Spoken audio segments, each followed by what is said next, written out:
அந்த வகையில கொடுத்து வைத்தவர் என்றுதான் நான் சொல்வேன். காரணம் என்னன்னா, ஒரு சுதந்திரமான ஒரு நிலை, ஒரு அற்புதமான ஒரு காலகட்டம். அதே நேரம் பார்த்தீங்கன்னா, இந்த பஞ்சம சனியாக பலன் தருகிறது. மனமும் உடலும் சரியாக இருந்து விட்டாலே இந்த 2.5 வருட காலம் இழந்ததை திரும்ப பெறுவதோடு நிம்மதியான காலமாக கிடைக்கும். விருச்சிக ராசியை பொறுத்த வரைக்கும் பிறருக்கு இறங்கி ஏமாந்து போகக்கூடியவர்கள், வாழ்க்கையில நிறைய இழப்புகளை சந்தித்தவர்கள். கவலையே பட வேண்டாம். இந்த 2026 நற்காலம், பொற்காலம். கவலையே படாதீர்கள். நான் சொன்னேன் அல்லவா, சிந்தியது கண்ணீர் அல்ல ரத்தம். அந்த நிலை மாறும். புரிந்து கொள்ளாதவர்கள் புரிந்து கொள்ளக்கூடிய ஒரு காலகட்டம். அதாவது இவங்க எவ்வளவு சம்பாதிச்சாலும் கையில வாங்கின பையில போட்ட போன இடம் தெரியல என்று புலம்பிய காலம் போய் வாங்கிய பணத்தை சேமித்து வைக்கின்ற ஒரு காலம். செவ்வாய் ஒருவனை பூமி காரகன் என்று சொல்வார்கள். செவ்வாய் ஒருவனை புரிந்து கொள்கின்ற ஒரு காரகத்தன்மை உடைய என்று சொல்வார்கள். செவ்வாயும் சிறப்பாக இருப்பதனால இதுவரை கிள்ளி கொடுத்த இறைவன் சனி இதை அள்ளி கொடுப்பான்.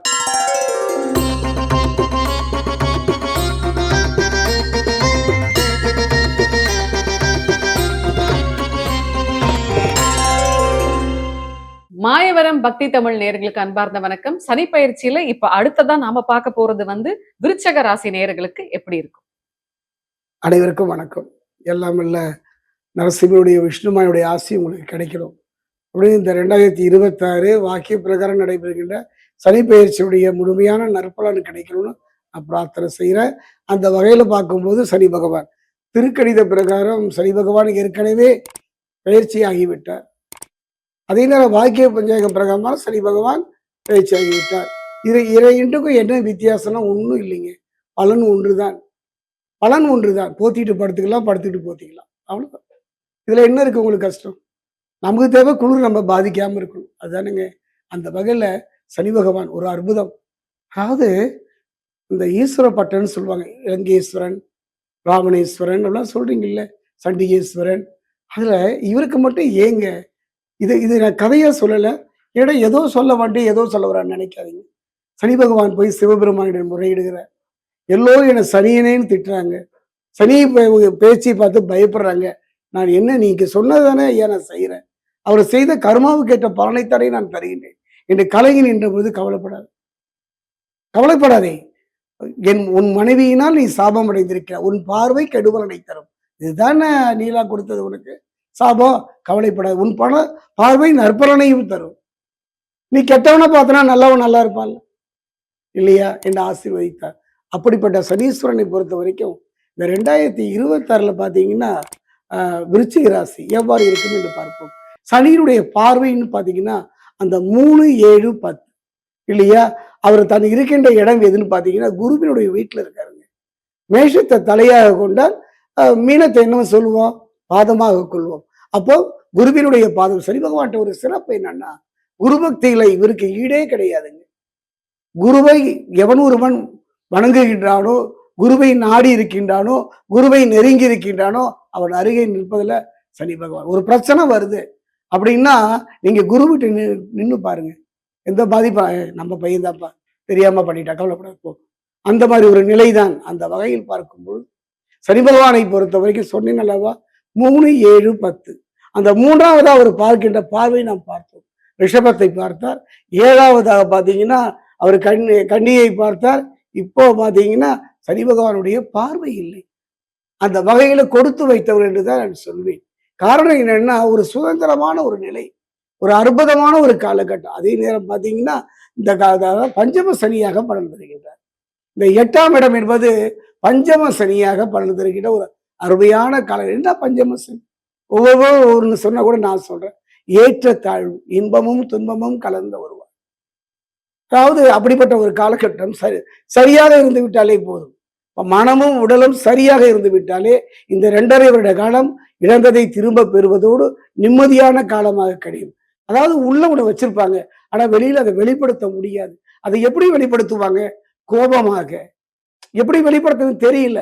கோபமாக. ஒரு குழந்தைக்கு பசிக்குதுன்னு என்ன செய்யும்? வாய் விட்டு அழும் இல்லையா? அந்த மாதிரி வெளிப்படுத்தக்கூடிய இயல்புக்கூடியவர்கள். நாம அந்த விருச்சிகம் அப்படின்னு அந்த சிம்பிளை வச்சு நீங்க இடம் போட்டுறாதீங்க. விருச்சிக ராசியை பொறுத்த வரைக்கும் பிறருக்கு இறங்கி ஏமாந்து போகக்கூடியவர்கள், வாழ்க்கையில நிறைய இழப்புகளை சந்தித்தவர்கள். கவலையே பட வேண்டாம். இந்த 2026 நற்காலம், பொற்காலம், ஒரு வாழ்வு. நம்ம கிட்ட பூனையை சொல்லுவாங்க. பூனை என்ன பண்ணும்? ஒரு மதில் மேல பூனை இருக்கு, நீங்க பாக்குறீங்க. அது எங்க வலப்பக்கம் குதிக்குமா, இடப்பக்கம் குதிக்குமா, இல்ல நேரா வருமா? அப்படிப்பட்ட ஒரு நிலை உங்க வாழ்க்கையில தொழில இருந்தது. அந்த நிலை மாறுகின்ற ஒரு அற்புதமான ஒரு காலகட்டம். கவலையே படாதீர்கள். நான் சொன்னேன் அல்லவா, சிந்தியது கண்ணீர் அல்ல, ரத்தம். அந்த நிலை மாறும். புரிந்து கொள்ளாதவர்கள் புரிந்து கொள்ளக்கூடிய ஒரு காலகட்டம். இந்த 2026ல விருச்சிக ராசிக்கு பஞ்சம சனி என்று சொன்னேன் அல்லவா, பார்த்து இருந்துங்க, நிதானமா இருங்க. ஆத்தலம் போட்டாலும் அளந்து போடுன்னு சொல்லுவாங்க. கிராமத்துல பாத்தீங்கன்னா படியரிசி அளந்து போட்டுக்கிட்டே வருவாங்க. முடிவுல 2 அரிசி எடுத்து போட்டுக்குவாங்க. அது என்ன காரணம்? சேமிப்பு வேணுங்க. தனக்குன்னு ஒரு வாழ்வை வாழணும். இனியாவது அவ்வாறு வாழவில்லை என்றால், அவ்வாறு வாழவில்லை என்றால் கடுமையான பாதிப்புகளை சந்திக்கக்கூடிய ஒரு காலகட்டம். கவனமாக இருந்து விடுங்க. இவங்களுக்கு திருமணம் எப்படியா இருக்கும்? திருமண வாழ்வை பொறுத்த வரைக்கும் ஏமாற்றம் நிறைந்த ஒரு வாழ்வு தான் பெரும்பாலும் இருக்கும். இவர்கள் நினைத்தது ஒன்று, அடைந்தது ஒன்றாகத்தான் இருக்கும். ஆனா இந்த காலகட்டத்தை கவலைப்பட வேண்டாம். ஒரு நல்ல திருமண யோகம் கிடைப்பதற்கான ஒரு நல்ல சந்தர்ப்ப சூழ்நிலை அமையும். இவங்களுக்கு வந்து சொத்துகள் வாங்குறது, விக்கிறது, சொத்து வாங்கி வைக்கிறது நீங்க சொல்லாதீங்க. அதெல்லாம் ஒரு பழைய காலத்து ஜோதிடத்துல பூர்வீக சொத்து, சொத்து வாங்குறது. இப்பெல்லாம் அப்படி இல்லை.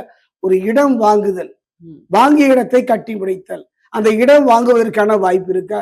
எத்தனை பேர் இடம் வாங்கிட்டு ஏமாந்து போவதையெல்லாம் நான் பார்த்திருக்கேன். ஒரு இடத்துக்கு 10 பேரும் பதிகிறதெல்லாம் பார்த்திருக்கேன். அந்த வகையில பார்க்கும்போது செவ்வாய் அருமையாக இருக்கின்றார். செவ்வாய் ஒருவனை பூமி காரகன் என்று சொல்வார்கள். செவ்வாய் ஒருவனை புரிந்து கொள்கின்ற ஒரு காரகத்தன்மை உடைய என்று சொல்வார்கள். செவ்வாயும் சிறப்பாக இருப்பதனால இதுவரை கிள்ளி கொடுத்த இறைவன் சனி இதை அள்ளி கொடுப்பான். நிதானமாக இருந்து விட்டாலே போதும். குழந்தை பாக்கியம். குழந்தை பாக்கியத்தை பொறுத்த வரைக்கும் கவலையே பட வேண்டாம். காலம் கடந்தாலும் ஒரு நல்ல மழலை செல்லம் பிறப்பதற்கான ஒரு அருமையான ஒரு சந்தர்ப்ப சூழ்நிலை. கடன் இல்லாத மனுஷனே இல்ல. சோ விருச்சிக ராசி நேயர்களுக்கு கடன் தீர ஏதாவது இவருடைய பயம் பயம் பயம்.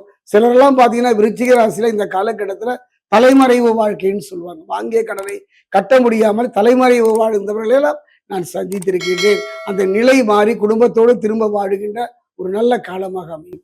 எந்த கோவிலுக்கு போய் வழிபாடு செய்யணும்? அதான் விருச்சிக ராசியை பொறுத்த வரைக்கும் ஒரே கோவில் தான்.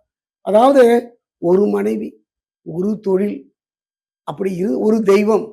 அதனால்தான் பட்டினத்தார் சொல்ற ஒன்றென்று அதுவே நன்றென்று என்று சொன்னார். ஒன்று என்ற எண்ணத்துல இந்த காலம் முழுவதுமே ஒரு புதுமையான ஒரு தெய்வத்தை சொல்றார். அதுதான் விஷ்ணுமாயா. விஷ்ணுமாயா என்பவன் சிவசுதன். அவரை குட்டிச்சாத்தான் என்று சொல்வார்கள். குட்டிச்சாத்தான்னா பயந்துடாதீங்க. அதை நம்மை பயமுடுத்துவதற்காக அவர்கள் சொன்னார். குட்டின்னா குழந்தை, சாத்தன்னா சிவன். இன்னைக்கும் பாத்தீங்கன்னா தேவக்கோட்டை காரைக்குடி பக்கத்துல சாத்தப்பன் சாத்தாயின்னு பாக்குறீங்களா? ஆதி காலத்தில் சிவனுடைய குழந்தை. முடிந்தால் திருத்தணி அருகே இருக்கக்கூடிய பாதசனீஸ்வரர் ஆலயம் சென்று விஷ்ணுமாயாவுக்கென்று ஒரு ஆலயம், அங்கு சென்று அவரை வழிபட்டாலே போதும் 90% பிரச்சனைகளுக்கு ஒரு தீர்வு கிடைக்கும். கல்வி ஸ்தானம் எப்படி? கல்வியை பொறுத்தவரை தடை, அந்த தடை நீங்கி நிம்மதியாக கல்வி, அதாவது மனம் கல்வியை படித்தால் மட்டும் போராது, அந்த படித்ததற்கான ஒரு வேலையை கிடைக்கணும் இல்லையா?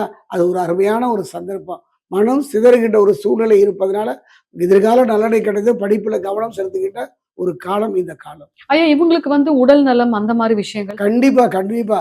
அதாவது இவங்க எவ்வளவு சம்பாதிச்சாலும் கையில வாங்கின பையில போட்ட போன இடம் தெரியல என்று புலம்பிய காலம் போய் வாங்கிய பணத்தை சேமித்து வைக்கின்ற ஒரு காலம். அதே நேரத்துல உடல் நலத்துல மிக கவனமாக இருக்க வேண்டும். காரணம் இந்த காலகட்டம் உடல்நிலை தான் மிகப்பெரிய ஒரு சுமையாக இருக்கும். சோ விருச்சிக ராசி நேயர்களுக்கு வந்து நிறைய விஷயங்கள் சொன்னீங்க. சோ இது வந்து உங்களுக்கான கோல்டன் டைம். சோ நீங்க வந்து சனி பயிற்சியை பார்த்து பயப்பட வேண்டாம்.